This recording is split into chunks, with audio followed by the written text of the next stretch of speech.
हाँ, वैसे तन्ना इतना भी नहीं बेरा दुनिया का हो, इतना तू दिखावा करया करे। अब मैंने क्या कह दिया? अरे तू कुछ कहे, इससे पहले तेरी खांसी कह देवे है। अक 2 हफ्ते तक ज्यादा खांसी, बलगम में खून आना, लगातार बुखार आना, भूख और वजन का कम होना, ये टीबी के लक्षण है। अच्छा, अब क्या करूं भाई? अपने नजदीकी सरकारी स्वास्थ्य केंद्र पर जाकर अपनी टीबी की मुफ्त जांच करवा ले। और यदि टीबी आता है तो हर रोज टीबी की मुफ्त दवाई खाना, साथ ही साथ हर महीने 1000 रुपए पोषक आहार के लिए उपचार के दौरान सीधे अपने बैंक खाते में पाना। इस मदद के लिए बस टीबी के मरीज को अपना आधार नंबर और बैंक खाता सरकारी स्वास्थ्य केंद्र पर लिंक करवाना होता है। ये तूने बढ़िया बात बता दी भाई। एक बात और सुनता हूँ, इतनी जल्दी ना करे, ये सरकारी सुविधाएं प्राइवेट डॉक्टर्स के पास इलाज करवा रहे टीबी के मरीजों के लिए भी मुफ्त उपलब्ध हैं। और अधिक जानकारी के लिए टोल फ्री नंबर 1800-11-6666 डायल कर लिए। आइए मिलकर टीबी को हराएं। टीबी हारेगा, देश जीतेगा। राष्ट्रीय स्वास्थ्य मिशन, स्वास्थ्य विभाग हरियाणा द्वारा जनहित में जारी। नमस्कार, ये आकाशवाणी चंडीगढ़ है। अब आप लतिका से प्रादेशिक समाचार सुनिए। पहले इस बुलेटिन के मुख्य समाचार। प्रधानमंत्री नरेंद्र मोदी ने नई दिल्ली में अंतर्राष्ट्रीय सहकारिता गठबंधन वैश्विक सहकारी सम्मेलन का उद्घाटन किया। केंद्र सरकार ने संविधान को अपनाने की 75वीं वर्षगांठ मनाने के लिए हमारा संविधान हमारा स्वाभिमान अभियान चलाने की घोषणा की। संविधान निर्माताओं के योगदान के स्मरण में नई दिल्ली में पदयात्रा निकाली गई। हरियाणा के मुख्यमंत्री नायब सिंह ने कहा है कि सरकार ने आने वाले समय में प्रदेश के 2 लाख युवाओं को पक्की नौकरी देने का निर्णय लिया है। और हरियाणा विद्यालय शिक्षा बोर्ड ने सेकेंडरी, सीनियर सेकेंडरी, शैक्षिक व मुक्त विद्यालय पूरक परीक्षा का परिणाम घोषित किया। अब समाचार विस्तार से। प्रधानमंत्री नरेंद्र मोदी ने आज नई दिल्ली में अंतर्राष्ट्रीय सहकारिता गठबंधन ICA वैश्विक सहकारी सम्मेलन का उद्घाटन किया। इस अवसर पर प्रधानमंत्री नरेंद्र मोदी ने कहा, आज विश्व भारत की तरफ बहुत आशा भरी नजर से देख रहा है। तब हम संसद का समय का उपयोग वैश्विक स्तर पर भी भारत के आज जो सम्मान बढ़ा है, भारत का प्रति जो आकर्षण बढ़ा है, उसको बल प्रदान करने वाला हमारा व्यवहार रहना चाहिए। और भारत की संसद से वो संदेश भी जाना चाहिए। अंतर्राष्ट्रीय सहकारी गठबंधन विश्व भर में 30 लाख सहकारी उद्यमियों का प्रतिनिधित्व करता है। इसमें 1 बिलियन से अधिक सहकारी सदस्य हैं। वैश्विक सम्मेलन की मेजबानी अंतर्राष्ट्रीय सहकारी गठबंधन भारत सरकार तथा भारतीय सहकारी संस्था अमूल तथा क्रिब्को के सहयोग से भारतीय किसान उर्वरक सहकारी लिमिटेड कर रहा है। सम्मेलन का विषय सहकारिता से सभी के लिए समृद्धि का निर्णय है। ये सम्मेलन समेकित, शांतिपूर्ण और सभी के लिए समृद्ध भविष्य निर्मित करने में सहकारी समितियों की भूमिका तलाशेगा।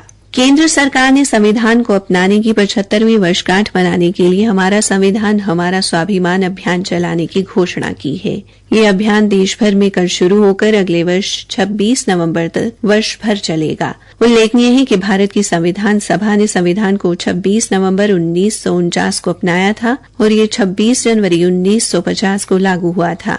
संसदीय कार्य मंत्री किरेन रिजिजू ने नई दिल्ली में कहा कि संविधान सदन के सेंट्रल हॉल में भव्य कार्यक्रम आयोजित किया जाएगा। राष्ट्रपति द्रौपदी मुर्मू इस कार्यक्रम में संसद के दोनों सदनों के सदस्यों को संबोधित करेंगी।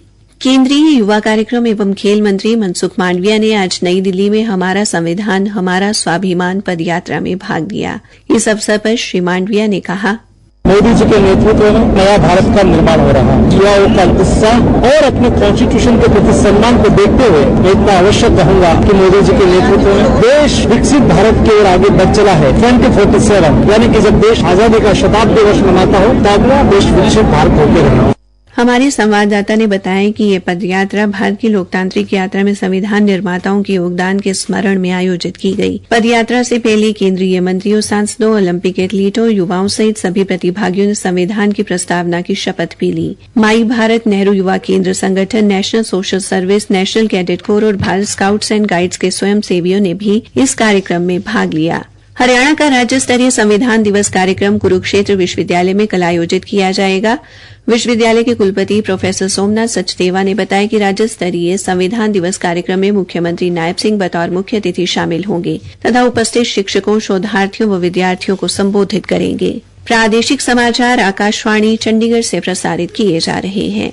हरियाणा के मुख्यमंत्री नायब सिंह ने कहा है कि सरकार ने आने वाले समय में प्रदेश के 2 लाख युवाओं को पक्की नौकरी देने का निर्णय लिया है। मुख्यमंत्री आज हिसार के जाट महाविद्यालय में आयोजित सेठ छाजूराम की 159वीं जयंती के उपलक्ष्य में आयोजित कार्यक्रम में मुख्य अतिथि के तौर पर संबोधित कर रहे थे। मुख्यमंत्री ने कहा, आने वाले समय के अंदर हरियाणा में 2 लाख और युवाओं को हरियाणा सरकार में पक्की नौकरी देने का लक्ष्य हमने रखा है। इसको पूरा करने के लिए हम प्रतिबद्ध हैं। हाल ही में 26,000 सरकारी नौकरियों का भर्ती का परिणाम इसका प्रमाण है कि आज बिना पर्ची बिना खर्ची के एक समय के अंदर 26,000 युवाओं को बिना पर्ची बिना खर्ची के हरियाणा सरकार में नौकरी दी गई है। मुख्यमंत्री ने कहा कि राज्य सरकार ने पिछले दिनों में प्रदेश के 1,71,000 से अधिक युवाओं को बिना खर्ची व पर्ची रोजगार दिया है। उन्होंने कहा कि युवा रोजगार लेने के लिए नहीं बल्कि देने के लिए आगे हैं। उनकी सरकार इसके लिए भी काम कर रही है। मुख्यमंत्री ने कहा कि दानवीर सेठ छाजूराम ने ग्रामीण क्षेत्रों में शिक्षा के प्रचार प्रसार के लिए महत्वपूर्ण भूमिका निभाई। उन्होंने कहा कि राज्य सरकार ने उनके आदर्शों पर चलते हुए शिक्षा के क्षेत्र में कई कदम उठाए हैं। मुख्यमंत्री ने कहा, हमारी बेटियों को 20 किलोमीटर से ज्यादा एजुकेशन पढ़ने के लिए अच्छा कॉलेज 20 किलोमीटर की परिधि में ही मिले, उसके लिए हरियाणा सरकार ने मजबूती से काम किया है। और मुझे गर्व है कि आज 10 वर्षों के बाद हर 20 किलोमीटर के ऊपर एक अच्छा कॉलेज हमारी बेटियों को वो मिल रहा है। मुझे इस बात का बड़ा गर्व है। मुख्यमंत्री ने कहा कि 12वीं कक्षा में 90% अंक हासिल करने वाली छात्राओं के लिए मेधावी छात्रवृत्ति योजना शुरू की गई है। प्रदेश के विभिन्न जिलों में तकनीकी व राष्ट्रीय शिक्षण संस्थान खोले गए हैं। मुख्यमंत्री ने कहा कि प्रदेश में 2025 से ही पूरी तरह नई शिक्षा नीति लागू कर दी जाएगी। उन्होंने कहा कि सरकार ने स्कूली शिक्षा से लेकर विश्वविद्यालय तक की शिक्षा को कौशल विकास से जोड़ने का निर्णय लिया है। कार्यक्रम में शिक्षा मंत्री महिपाल ढांडा, कैबिनेट मंत्री रणवीर गंगवा, विधायक रणधीर पनिहार व सावित्री जिंदल भी उपस्थित रहे। मुख्यमंत्री नायब सिंह ने आज हिसार में सूर्यनगर रेलवे फाटक पर बने पुल का उद्घाटन किया। उन्होंने बताया कि सेक्टर 14 व सूर्यनगर को जोड़ने वाले इस पुल पर 68 करोड़ 68 लाख रुपए की लागत आई है। हिसार को समर्पित इस पुल के बनने से लोगों को जाम से बहुत बड़ी राहत मिलेगी। हिसार हवाई अड्डे के उद्घाटन पर उन्होंने कहा कि हिसार में प्रधानमंत्री नरेंद्र मोदी ही उद्घाटन के लिए आएंगे। यहां से जल्द ही विमान उड़ान भरेंगे। हरियाणा में प्रदेश भर के नागरिक अस्पतालों में रोगियों को अलग अलग ओपीडी पर्ची बनवाने के झंझट से मुक्ति मिल गई है। अब उन्हें एक ही ओपीडी पर्ची पर सभी चिकित्सकों के उपचार की सुविधा मिलेगी। जींद नागरिक अस्पताल के civil surgeon doctor Gopal Goyal ने बताया, देखिए, ई उपचार के माध्यम से जब भी पर्ची बनती है तो उस पर एक स्टिकर लगता है जिसमें किसी एक डॉक्टर के नाम से पर्ची बनती है कि इस मरीज को इस डॉक्टर को दिखाना, इस कमरे में जाना है। लेकिन अगर उस डॉक्टर को लगता है कि इस पेशेंट को दूसरे डॉक्टर की ओपिनियन की जरूरत है तो वो उसको कंप्यूटर पे रेफर कर देता है। मरीज को बार बार पर्ची नहीं बनानी पड़ती। और हमने सख्त दिशा निर्देश दोबारा से भी जारी कर दिए कि मरीज की एक ही पर्ची बनेगी। आम नागरिकों ने इसे सरकार की एक बेहतर पहल करार दिया है। अस्पताल में इलाज के लिए एक मरीज ने आकाशवाणी समाचार को इस पर प्रतिक्रिया दी। सरकार की एक बहुत अच्छी पहल है। इसमें एक पर्ची से हम सभी डॉक्टर्स को दिखा सकते हैं। जैसे कि हमें आईडीओ की पर्ची कटवाई हुई है, ऑर्थो की हमने पर्ची कटवाई हुई है, तो हम उस पर्ची से हम आई सर्जन को भी दिखा सकते हैं, डेंटल को भी हम दिखा सकते हैं, एक्सरे वगैरह में हम जा सकते हैं। सरकार की इस पहल से मरीजों को बार बार कतार में लगने से निजात मिलेगी और उन्हें अलग अलग पर्ची का शुल्क भी नहीं देना पड़ेगा। इससे उनके समय और पैसे की बचत होगी। हरियाणा विद्यालय शिक्षा बोर्ड भिवानी ने अक्टूबर में आयोजित करवाई गई सेकेंडरी और सीनियर सेकेंडरी शैक्षिक व मुक्त विद्यालय पूरक परीक्षा का परिणाम घोषित कर दिया है। परिणाम बोर्ड की आधिकारिक वेबसाइट पर देखा जा सकता है। बोर्ड के प्रवक्ता ने बताया कि सेकेंडरी शैक्षिक पूरक परीक्षा का परिणाम 62.8% रहा, जबकि सीनियर सेकेंडरी शैक्षिक पूरक परीक्षा का परिणाम 59.19% रहा। अंत में मुख्य समाचार एक बार फिर। प्रधानमंत्री नरेंद्र मोदी ने नई दिल्ली में अंतर्राष्ट्रीय सहकारिता गठबंधन वैश्विक सहकारी सम्मेलन का उद्घाटन किया। केंद्र सरकार ने संविधान को अपनाने की 75वीं वर्षगांठ मनाने के लिए हमारा संविधान हमारा स्वाभिमान अभियान चलाने की घोषणा की।